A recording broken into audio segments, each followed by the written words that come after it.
Scrum estimation. In previous talks, we looked at planning a Scrum Agile project and briefly touched on the concepts of estimation. In this presentation, we'll dig into estimation a bit deeper for Scrum Agile projects. We'll explore the differences between planning and estimation, dig into the units that express our estimations, and talk about two different techniques for arriving at consistent and good enough estimates.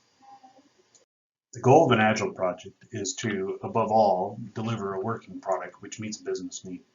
One of the most common misconceptions of Agile projects is that there's no planning or commitments offered in order to drive the delivery of the product. We previously talked about the importance of planning and how Scrum absolutely accounts for planning. The key difference between an Agile and sequential or a waterfall project is the level of precision in the plan. As anyone who's tried to tackle a project of any size, whether it be installing a ceiling fan in your living room or delivering a multi-year software project, you can relate that nothing ever goes quite exactly as planned. Whether we underestimate the complexity or maybe overestimate the risks, very, very few projects actually deliver precisely to the plan. Agile accepts this fact. So rather than trying to offer slick algorithms and fancy time accounting, the goal of an Agile project is to be predictable rather than precise. Achieving precision in estimates is neither possible nor necessary. Being predictable is good enough. As a matter of fact, predictability can lead to higher confidence in your estimates than providing a precise timeline that misses the mark. Scrum encourages teams to be forthright about the amount of work that a given feature or story can take, and can reduce the amount of time spent adjusting the plan and explaining deviations. Think of it this way.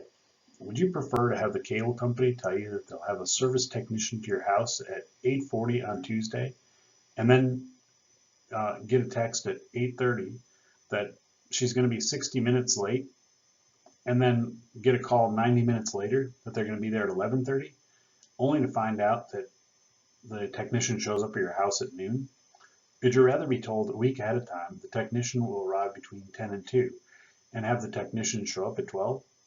This is kind of the difference between precision and estimation. Just like planning, estimation gets progressively closer to the actual delivery as more and more information becomes available.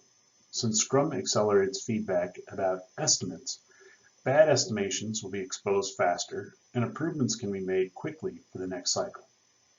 Finally, Scrum recognizes that the ones closest to the work have the best view of the work required. Therefore, with a Scrum project, the final estimates are always deferred to the team or person doing the work. This confers both the authority to complete the tasks as best as possible and brings along the responsibility for providing good estimates to the individuals. The team which is going to do the work has the final word about the estimates. It really doesn't matter what others think. Estimation can be done in two different ways, either in a top-down approach or a bottoms-up. When we use these terms, we're really thinking about level of detail. So that with top-down estimation, we start by estimating the biggest components, aspects, such as a release or an epic. Then we decompose into smaller and smaller units of work, adjusting our estimations as we understand the specific work required. In a bottoms-up approach, the tasks or stories are estimated first and then joined together or summed up to develop estimations for releases and epics. Top-down estimation techniques like expert estimation depends on gathering the opinions of experienced people that have either done this kind of effort before or seen enough examples to be reliably trusted to provide a reasonable guesstimate to the amount of time and resources a particular task or release might take. Analogous estimation relies on kind of comparing tasks to each other and then determining the relative effort of those tasks. Whereas parametric estimation is a statistical correlation between a particular parameter in the resource or time requirement. For instance, think of highway construction. If we know how long it takes to build a single mile of highway, then determining the cost for 10 or 15 miles of highway may also be able to be calculated. When you think about estimation, it's important to know that estimates are not expected to be very precise. So even if we're doing a sequential project, we're still estimating, but we're trying to be a lot closer. And we're also not allowing ourselves for over or underestimation adjustments as more details emerge. Unfortunately, this leads to, like I say, over or underestimation. And underestimation, that is, say, assuming a project will complete quicker than is expected to, is usually underestimated. That is, it takes longer than expected. And projects that are overestimated actually tend to be completed faster than their plan. This really leaves stakeholders with little trust in the precision of estimations either direction. And what's worse is that managers nearly always feel the urge to address the overestimation, that is, to reel a project back in, but they never, almost never, address underestimation, that is, the optimistic estimate, which is certainly more prevalent and probably even more dangerous with regard to loss of resources or trust. The right side of this slide gives some suggestions for how estimates might be determined and communicated. So that if we're just looking for a quick go, no-go solution, it's probably okay to be within these margins, say 75% overestimated to 25% underestimated. We're really just trying to get a window. Budgetary estimates ought to be a bit closer, and certainly definitive estimates, or as we really understand the details, we want to be as close as possible. And the closer we get to delivery, the more precision should be expected, and the smaller window of error can be counted on. So how do we think about estimating the amount of work that a particular task or story might take? Regardless of the planning approach, complexity, risk, and the sheer volume of work are always going to be considerations. When we do sequential or waterfall planning, metrics like lines of code or function points stand in for expert opinions. Risks are accounted for with mitigation plans and also fixed time buffers. So it's very common to see a project manager add, say, a 10% buffer to all of the different releases or components of work to account for unexpected delays. With an Agile project, the focus is more on the volume of work. The complexity and risks are then bundled in. So instead of saying a team might struggle to get something to work because it's a new concept, the sequential project manager will either pad the schedule to allow some leeway, or will set aside a particular time that the team will have to prototype and pilot different approaches. This doesn't leave us any opportunity to adjust once we've made the learning in those pilot or prototype approaches. And so the issue with this is we're kind of limited to what's known or what's been seen before, and it's really impossible to be certain, but a sequential schedule requires our confidence. In a Scrum project, the team takes this into account when providing an estimate. And because the opportunity to adjust very often, we can take those learnings from a prototype or a pilot and incorporate those into estimates as we run another iteration, and as the complexity and risks are more well uh, outlined. So in doing estimates, it's important to keep in mind a few of the items that are listed here, certainly on the right, which can significantly increase the complexity and risk. That includes the number of touch points, the experience or the team's understanding, experience level, team understanding of the problem space. Also, to keep in mind the working situation. If there's a lot of coordination or communication points, then the challenge, it certainly adds to complexity and, of course, some time. While teams that practice Agile understand quickly how these factors affect estimation and start to quickly converge on good estimates after just a few sprints. A couple of different ways that estimation can be tackled are ideal days and story points. Ideal days to me is a bit of a compromise to recognizing that there's still some uncomfort with agreeing to estimation by both stakeholders and development teams. Ideal days is a technique which really asks the question, if I could spend all day working on this task or story, how long would it take?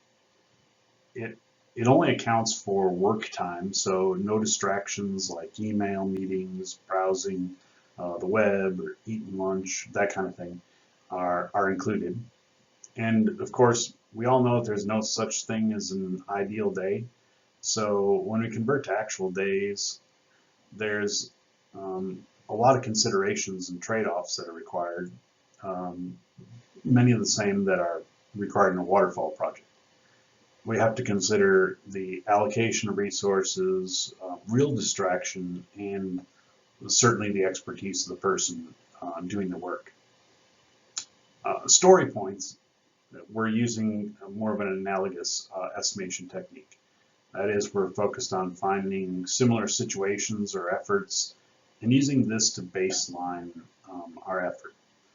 It often starts with a very small story, the smallest we have, and we assign to it a single story point. Other stories are then assigned relative to the benchmark. So if we have an effort that feels like one of the smaller stories, and then we find another story that feels about twice as complex, twice the amount of work, remember that includes the designing, coding, testing, then the larger story should be given 2 story points. Story points that are thrice as large get 3 story points, and so on. Really the absolute values aren't as important. We're really looking for orders of magnitude and relative size. One trap that's common here, though, is to try to keep a golden yardstick that every project uses. And so we really can't compare. I guess to say a better approach is to acknowledge that each project has its own complexities, risks, and assumptions, expertise of the team, so that when we think of a story of size 5 in one project, a 5 can be much different in another project. Finally, story points most often use a nonlinear scale, either doubling, like you see here, so we get relative sizes that go from 1, 2, 4, 8, or something more like a Fibonacci series. And I see this more commonly. This provides relative size and kind of avoids direct comparison of the exact work. So with this 1, 2, 3, 5, 8 sizing, we can't compare a 2 to an 8 and say it's 4 times larger. We just say, this is comparatively 3 sizes larger. And so what that actually means can be determined later. When we compare these two approaches, story points and ideal days, there's certainly pros and cons to each. Story points take into account all the aspects of completing a task, such as design, test, and dev, so it requires all of the groups focused on delivering a story to get aligned. The estimates don't really change. Something that was going to be a big task early in the project is likely to remain big as the project progresses. Even though we might understand a little more about it, it certainly doesn't go from really big to really small very often. And story points provide a pure measure that can be used um, to capture velocity, capacity, and other metrics like burn down. And assigning story points can usually be done really quickly. Ideal days, on the other hand, are easy to explain to an outside team and are a very common metric that works across projects. And so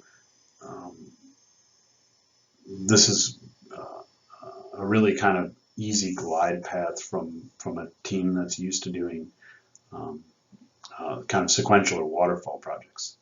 Though the downside is that ideal days can't be added together or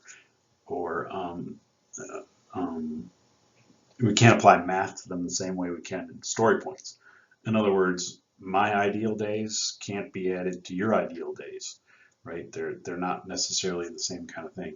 It's a common trap that sequential projects have, assuming that one resource is interchangeable with another. Ideal days can help to expose wasting activities, though, undue meetings or repetitive tasks that don't bring the product closer to release, such as status reporting and time management. So that can be of value. What's important, regardless of the approach, is that the two estimation techniques are not used interchangeably. For instance, you don't want to assign one story point to a day's worth of work. This undermines the goal of trying to estimate and instead forces the team to commit to work being done on a fixed schedule. If your product's goal is to deliver releases, then the focus should be on assessing the work, and having something abstract like story points is a great way to separate the order and timing of tasks from the assessment of the work that needs to be done.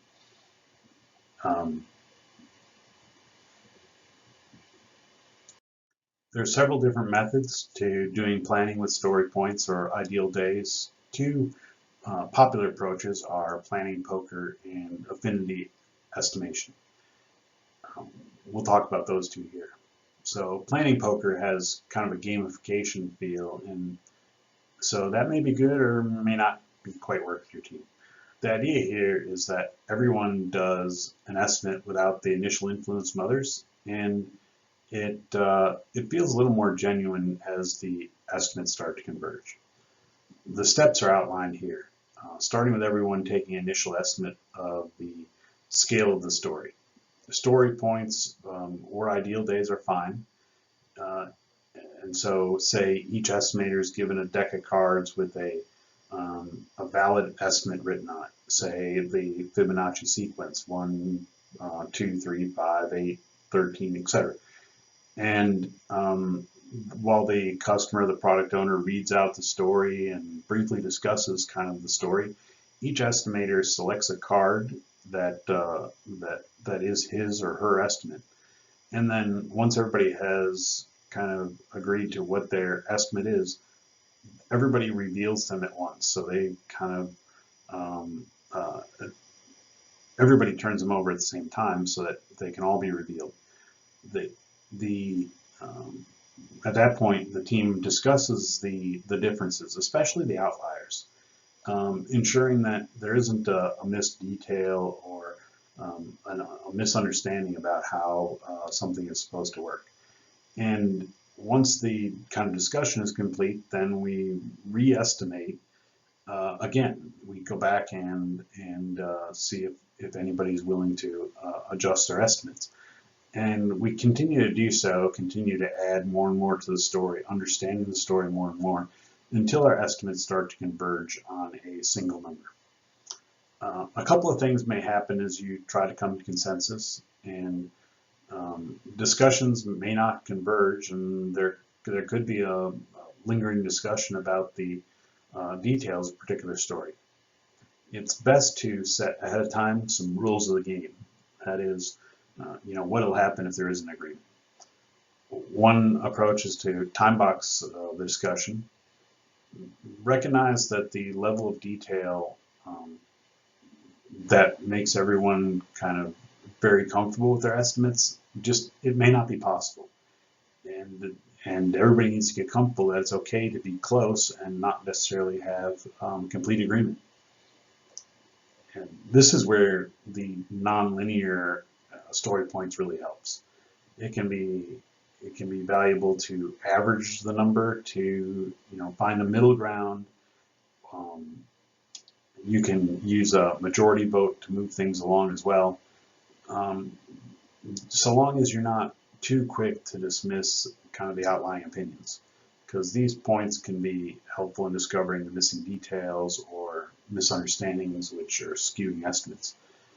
Of course, kind of the approach I'm a fan of is to default to the individual that's going to be responsible for delivering the story or set of tasks.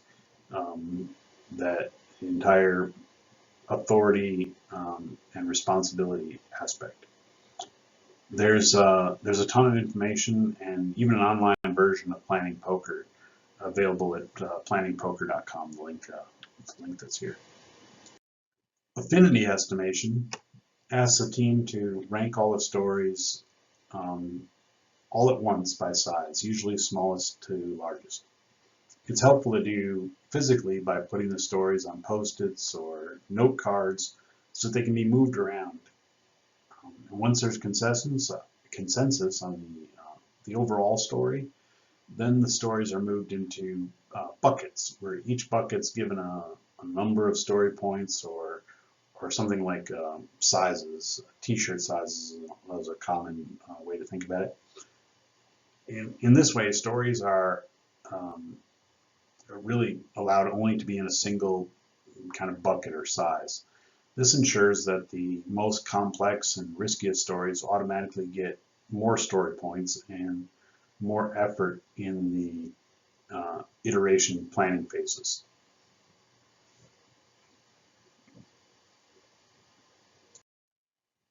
Agile projects are focused on removing the barriers to delivering a working product. Estimation accepts that the scope of a product will change before the final product's released, and it also frees up the team and the product owner to work more openly and collaboratively. Certainly more so than projects which are planned with lots of unknown potential risks, which are accounted for by some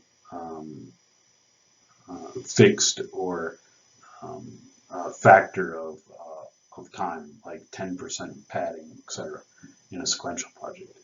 Agile embraces the reality that estimates get more accurate as time goes on and the more details are understood. It also improves through iterations as the team converges on shared understanding of the size of the tasks and of the effort involved in bringing the stories to fruition. Planning, poker, and affinity estimation are just two approaches which bring the entire team's experience together to develop an understanding of the product goal and use the power of crowdsourcing to really hone in on more accurate estimations.